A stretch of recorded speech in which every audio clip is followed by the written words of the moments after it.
Assalamualaikum warahmatullahi wabarakatuh. Hai semuanya, perkenalkan nama saya Anggi Pertiwi, mahasiswi Universitas Tanjung Pura, Fakultas Teknik Program Studi Informatika. Nah, pada video saya kali ini, saya akan memberikan sedikit penjelasan mengenai ERD atau Entity Relationship Diagram. Nah, untuk itu langsung saja ini dia penjelasannya. Baiklah, yang pertama kita akan mengetahui pengertian dari ERD terlebih dahulu. Nah, ERD adalah suatu diagram yang menggambarkan hubungan antar entiti di dalam database.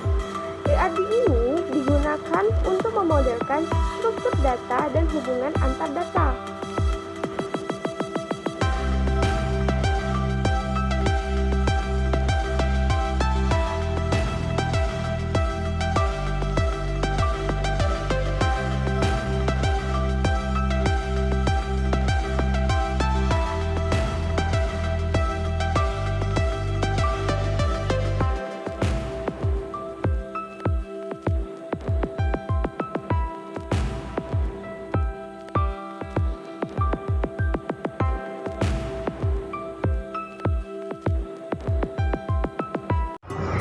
Baiklah, yang pertama kita akan menentukan entitasnya terlebih dahulu. Nah, di sini terdapat 3 entitas. Yang pertama ada entitas mahasiswa, terus yang kedua ada entitas buku, dan yang ketiga ada entitas perpustakaan. Kita tahu bahwa dalam entitas itu ada 2 jenis entitas. Yang pertama itu ada entitas lemah atau weak entity, di mana entitas lemah ini adalah entitas yang kemunculannya itu tergantung pada eksistensinya dalam sebuah relasi. Sedangkan entitas kuat atau strong entity adalah entitas yang bisa berdiri sendiri, yang keberadaannya tersebut tidak tergantung dengan entitas lain. Nah, pada entitas mahasiswa, entitas buku, dan entitas perpustakaan ini saya membuatnya termasuk jenis entitas kuat yang dimana tidak tergantung dengan entitas lain. Baiklah, untuk yang pertama, entitas mahasiswa ini terdapat 3 atribut, di mana yang pertama ada nama, kemudian NIM, juga alamat. Nama di sini termasuk jenis atribut simple, yang dimana artinya atribut simple ini adalah atribut yang bernilai tunggal yang tidak dapat diurai lagi. Kemudian untuk NIM ini termasuk jenis atribut K, yaitu atribut yang digunakan untuk membedakan data secara unik, atau bisa dibilang atribut K ini kunci dari entitas mahasiswa tersebut. Kemudian yang ketiga ada alamat. Di sini alamatnya termasuk jenis atribut simple, yaitu atribut yang bernilai tunggal. Kemudian pada entitas buku terdapat 6 atribut di sini. Jadi ada nomor buku, jumlah, judul, pengarang, penerbit, dan tahun terbit. Nah, pada nomor buku ini termasuk jenis atribut K, seperti NIM tadi termasuk jenis atribut K, di mana nomor buku ini jenis atribut K yang artinya kunci dari entitas buku tersebut. Nah, untuk jumlah, judul, penerbit, dan tahun terbit ini termasuk jenis atribut simple yang tidak dapat diurai lagi, yang bernilai tunggal. Lalu kemudian untuk pengarang itu termasuk jenis atribut multivalue. Multivalue ini artinya atribut yang memiliki sekelompok nilai yang banyak. Jadi itu di sini pada tugas tadi itu kan satu pengarang bisa memiliki beberapa buku. Jadi satu pengarang itu bisa menulis beberapa buku. Otomatis ini pengarang ini menjadi jenis atribut multivalue, yang dimana pengarang ini bisa memiliki beberapa kelompok nilai lainnya lagi. Terus pada entitas perpustakaan. Nah, pada entitas perpustakaan di sini terdapat satu atribut, yaitu jurusan. Dimana kan tadi kan mahasiswa terdaftar pada 3 perpustakaan di setiap fakultas kan. Jadi di sini jurusan termasuk jenis atribut K, dan dimana kunci dari entitas perpustakaan.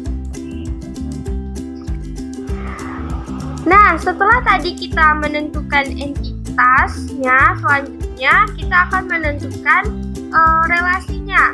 Di sini terdapat 3 relasi juga. Yang pertama ada meminjam, terus milik, terus ada terdaftar.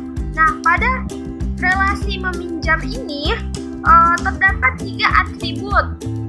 Yang pertama ada tanggal pinjam, terus tanggal kembali serta denda. Nah, tanggal pinjam ini termasuk jenis atribut simple, yaitu jenis atribut yang tidak dapat diurai yang bernilai tunggal. Terus tanggal kembali ini termasuk jenis atribut simple juga, yang dimana jenis atribut simple yang tidak dapat diuraikan atau bersifat tunggal. Nah, untuk denda di sini termasuk jenis atribut derivatif, yang dimana artinya di sini jenis atribut derivatif yaitu jenis atribut yang dihasilkan dari turunan atribut lain. Jadi itu dia merupakan termasuk bagian dari atribut lain. Di sini kan denda. Jadi kalau misalnya tanggal kembalinya melewati 1 minggu dari tanggal pinjamnya, maka di sini akan dikenakan denda. Maka di sini denda termasuk jenis atribut derivatif. Lalu untuk milik dan relasi milik dan terdaftar itu tidak memiliki atribut.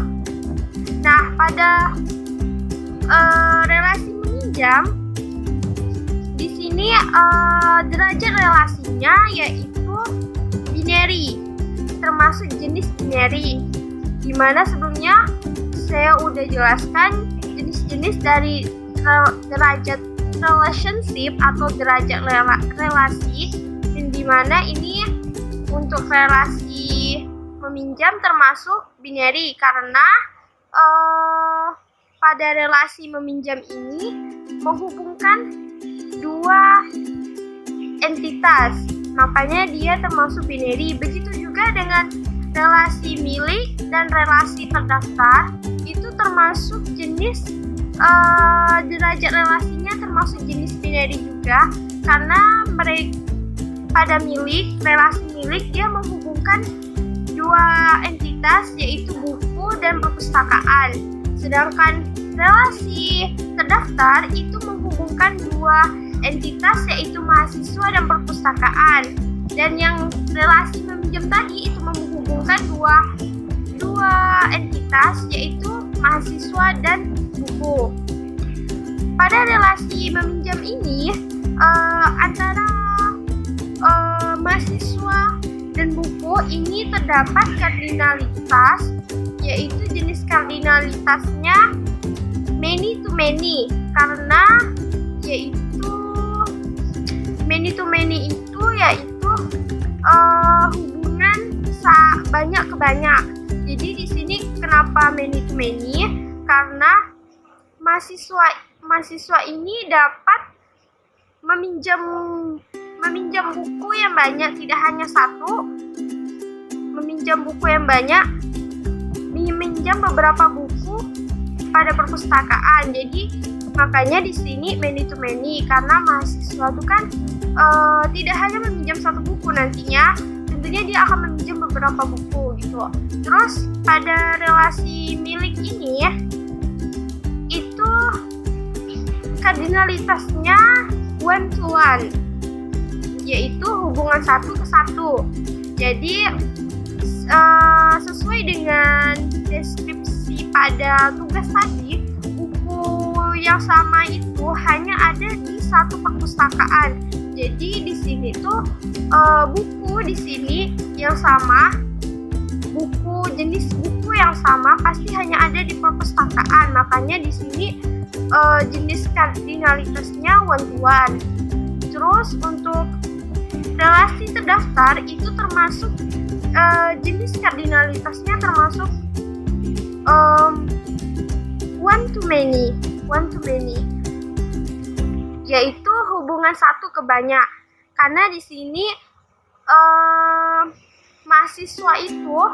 mahasiswa tadinya kan sesuai tugas itu mahasiswa otomatis terdaftar di 3 perpustakaan.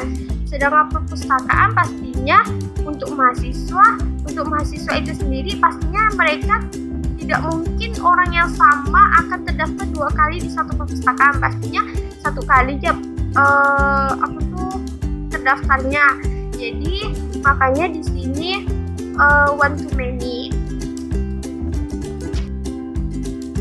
Nah, setelah tadi kita telah menentukan entitasnya, relasinya, atributnya, derajat relasinya, serta kardinalitasnya, selanjutnya kita ke langkah terakhir, yaitu penggambaran dari IRT-nya. Nah, bisa kalian lihat untuk penggambarannya di sini ada entitas mahasiswanya dengan 3 atributnya tadi, yaitu nama, NIM, dan alamat. Kemudian di sampingnya ada relasi meminjam, ada dengan 3 atributnya tadi, yaitu tanggal pinjam, tanggal kembali, dan denda. Kemudian di sebelahnya lagi ada entitas buku dengan 6 atributnya, yaitu ada jumlah, nomor buku, judul, pengarang, penerbit, dan tahun terbit. Nah, kemudian ada relasi miliknya. Di sini relasi miliknya tidak memiliki atribut. Kemudian ada entitas perpustakaan dengan 1 atribut, yaitu jurusan. Kemudian di samping kirinya lagi ada relasi terdaftar yang tidak memiliki atribut untuk menghubungkan ke entitas mahasiswa. Nah, pada relasi meminjam kalian bisa lihat di sini kan ada M dan N. Nah, M dan N ini adalah kardinalitasnya. Dan tadi di mana pada relasi meminjam itu terdapat kardinalitas many to many. Nah, yang ditulis dengan M dan N di sini. Kemudian pada relasi milik di sini ada 1 dan 1, itu juga merupakan kardinalitasnya, di mana tadi sebelumnya relasinya itu kan one to one. Makanya di sini ditulis 1 dan 1. Kemudian pada relasi terdaftar ini 1 dan M ini merupakan kardinalitasnya juga, yaitu one to many. Pada relasi meminjam di sini kita bisa lihat bahwa derajat relasinya termasuk binary, karena di sini dapat kita lihat meminjam ini menghubungkan antara mahasiswa, entitas mahasiswa, dan entitas buku.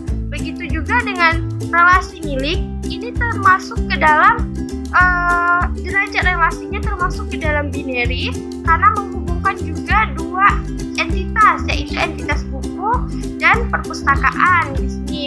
Nah, begitu juga dengan relasi terdaftar di sini, derajat relasinya termasuk binary, karena juga menghubungkan 2 entitas, yaitu perpustakaan. Baiklah, itulah tadi sedikit penjelasan mengenai IRT, baik pengertiannya, komponennya, serta contoh penggambaran IRT dari tugas sebelumnya.